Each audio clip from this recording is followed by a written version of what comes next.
जंगल में मिट्टू और वीरू की दोस्ती। घने हरे भरे जंगल के बीच, जहां ऊंचे ऊंचे पेड़ों की शाखाओं से छनकर सूरज की हल्की रोशनी जमीन को छूती थी, वहीं रहता था एक छोटा सा शरारती बंदर, मिट्टू। मिट्टू बहुत चंचल था। हर डाल पर उछलना कूदना, हर नई चीज को जानना उसकी आदत थी। उसकी आंखों में शरारत और मुस्कान हमेशा रहती थी। उसी जंगल में एक नन्हा सा शेर का बच्चा रहता था, वीरू। वीरू भले ही शेर था, लेकिन अभी छोटा था। उसकी आंखों में मासूमियत के साथ एक छुपी हुई बहादुरी थी।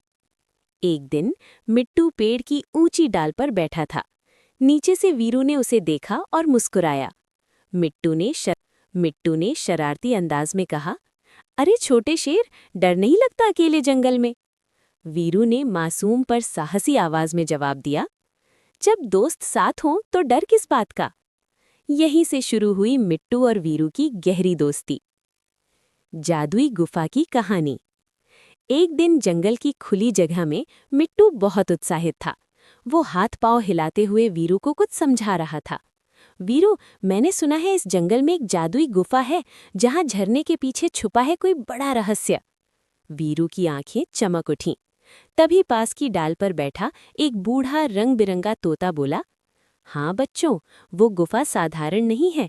वहां सिर्फ वही पहुंच सकता है जिसकी दोस्ती सच्ची हो। जंगल का माहौल अचानक रहस्यमयी लगने लगा। हवा भी जैसे कोई कहानी सुना रही हो। खतरनाक रास्ते की यात्रा। मिट्टू और वीरू ने तय किया, हम उस गुफा तक जरूर जाएंगे।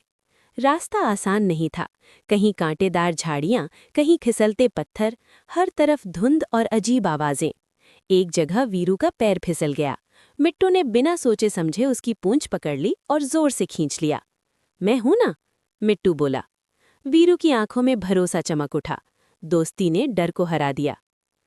पहाड़, झरना और जादुई गुफा। आखिरकार वे एक पुराने पहाड़ के नीचे पहुंचे। ऊपर से एक झरना बह रहा था, लेकिन उसका पानी हल्का सा चमक रहा था। झरने के पीछे थी एक अंधेरी प्राचीन गुफा। मिट्टू और वीरू वहां खड़े थे, छोटे से शरीर, लेकिन दिलों में बड़ी हिम्मत। गुफा के अंदर जादू जाग उठा। जैसे ही वे गुफा के अंदर गए, पत्थरों की दीवारों पर चमकते निशान उभर आए। झरने का पानी भीतर आकर नीले और सुनहरे प्रकाश में बदल गया। वीरू डर के मारे मिट्टू के पास आ गया। मिट्टू ने उसे कसकर पकड़ लिया। डर मत, हम साथ हैं। गुफा जिंदा लगने लगी। सुनहरी जादुई रोशनी और सीख का पल। अचानक झरने से सुनहरी जादुई रोशनी निकली और दोनों को छू गई। मिट्टू और वीरू हवा में हल्के से तैरने लगे। उनकी आंखों में डर नहीं, बल्कि समझ थी। एक गूंजती हुई आवाज आई, सच्ची दोस्ती ही सबसे बड़ा जादू है। उसी पल दोनों समझ गए, ताकत अकेले में नहीं, साथ में होती है। गुफा से बाहर मुस्कान के साथ। जब वे गुफा से बाहर निकले, जंगल पहले से ज्यादा उजाला था। वीरू अब और भी बहादुर दिख रहा था। मिट्टू की आंखों में समझदारी थी। झरना अब शांत था, जैसे अपना काम पूरा कर चुका हो। कहानी का अंतिम फ्रेम, लेजेंड। आज भी उस जंगल में एक पेड़ की डाल पर मिट्टू बैठा दिखाई देता है और नीचे वीरू गर्व से खड़ा रहता है। दूर पहाड़ के पास वो गुफा और झरना हल्के से चमकते हैं, एक किंवदंती की तरह। कहते हैं, जो भी सच्ची दोस्ती निभाता है, उसके लिए जादू आज भी जिंदा है।